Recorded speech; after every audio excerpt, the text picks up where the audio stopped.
Hey there, Sharon Horne-Ellstrom here, but you can call me Pajama Grandma. In case we haven't met yet, go ahead and put hashtag pajama in the comments below so I know it's the first time you're being exposed to the Pajama Grandma.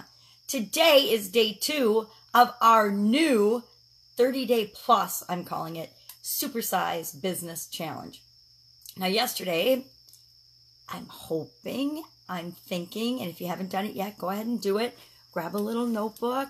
Start doing it. It only has to be a little notebook. You're going to probably want a bigger notebook later on, but for right now, you can just start with a little notebook and write down the highlights of what we're doing each day.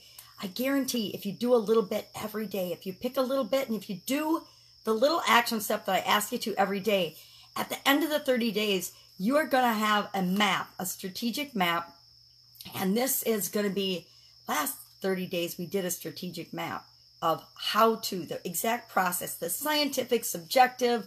This is the step-by-step how you need to go about supersizing your business. This 30 plus days, we're doing a couple things. Number one, we're combining and learning strategies of 30 different super successful people as part of another promo thing that a group I'm with called ClickFunnels is doing. And we're going to merge that and the learnings from that and the strategies from that with the most important part, the 10% of supersizing your business that you bring to the table, the art part of it, the part that is the creative, the action-oriented, the part that gives it food and energy and makes the whole system, the whole idea of supersizing your business even work. So yesterday we talked about your past stories, the stories you've told yourself in the past that, you know, they've gotten you to where you are today, right? So some of them were empowering, some of them were probably not empowering, but we've all had experiences and things that happened to us in the past that are stored, that we've turned into stories that we tell ourselves. So yesterday we examined our past stories. Today, I want you to write out in a paragraph, like a news story. If you were writing a news story about your current situation, what would it say? So start out with, excuse me, like if it was a news story, the who, what, where, when, why, and how. Obviously, I was in journalism at one point in my life. So write out the news story of your current situation.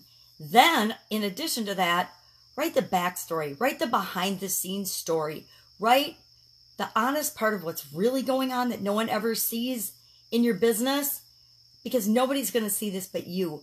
But you have to be 100% honest and upfront with yourself in terms of what you think, how you feel about what the outside world sees in your business right now and what is really going on in your business right now.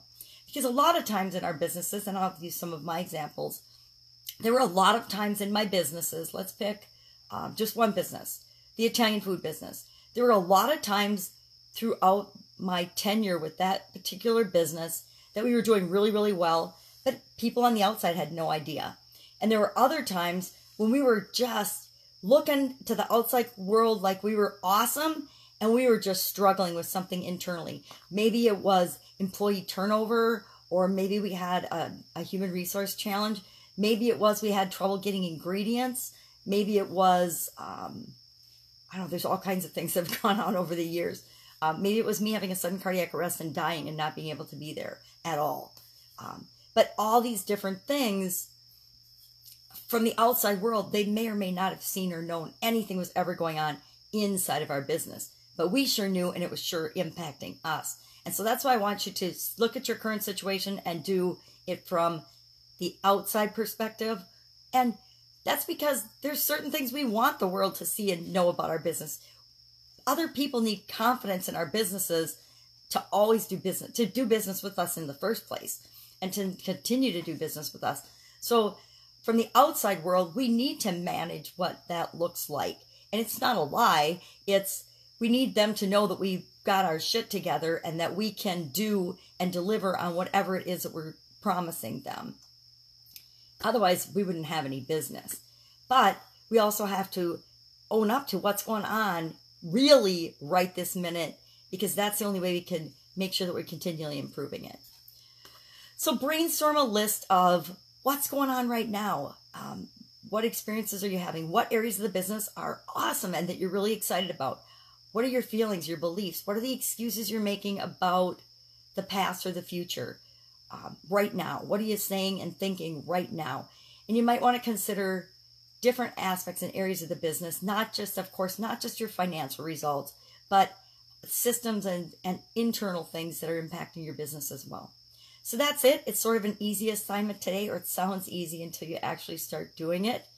But go ahead, do that, and we're going to build another building block on this trend that we're making tomorrow. Of course, this whole first 15 days of this challenge I've mapped out, and they're all really, I want to say they're the easiest things to do because we have 100% control of them, but they're also the hardest things to do because even though we have 100% control of them, they're all internal to us.